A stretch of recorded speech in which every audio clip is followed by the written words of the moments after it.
Hello, this is Extreme Orange and I'm back with another vlog. The title of this video is called The Flaw with My Work. So to begin, I want to refer back to one of my older entries about hypocrisy. I said that being a hypocrite doesn't render the actual content of your advice invalid. Instead, when evaluating someone's words, we must separate the advice from the advisor, lest we discount the advice based on argumentum ad hominem.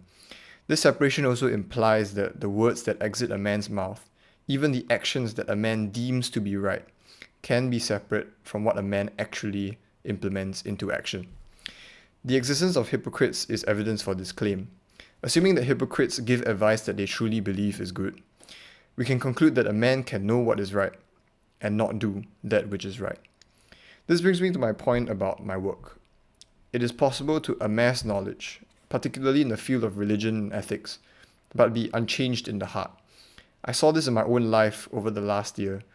Throughout, though I gained a tremendous amount of knowledge about my faith, about the faith which I profess, and have a greater understanding of my worldview, it made little to no impact on my day-to-day actions.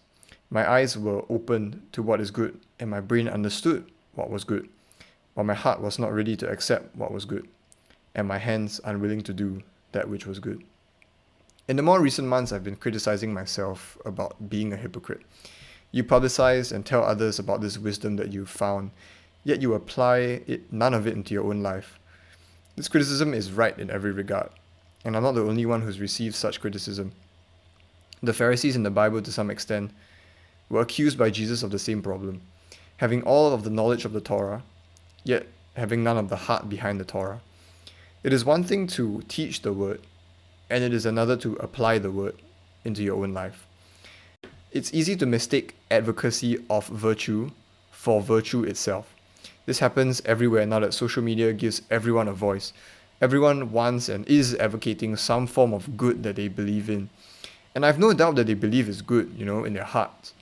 But this kind of behavior falls prey to pride, the feeling of righteousness through advocacy, instead of the forging of your own character, instead of actually doing the good. This pride then leads to ignorance and complacency, whereby the individual ignores the log in their own eye. They don't heed their own advice. They think that removing the speck from another person's eyes, from other people's eyes, is good enough, by putting their advice out there on social media, by reposting something that somebody else said to publicize it. Righteousness isn't knowing what's right or telling people what's right. It's doing what's right. And look, I'm not saying this because I think I'm above everybody else on social media, I'm saying this because I've come to realize that there is a huge flaw in the work that I do, which is gaining knowledge and spreading that knowledge.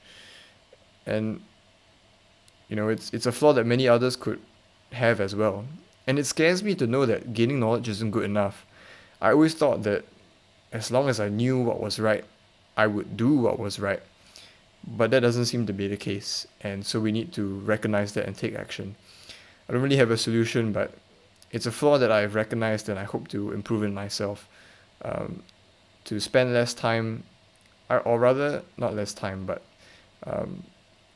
put more emphasis on applying the advice that I give, the advice that I say, the things that I say on my social media into my own life, and not take pride in the advice that I put out. Yeah, okay. Thanks for watching.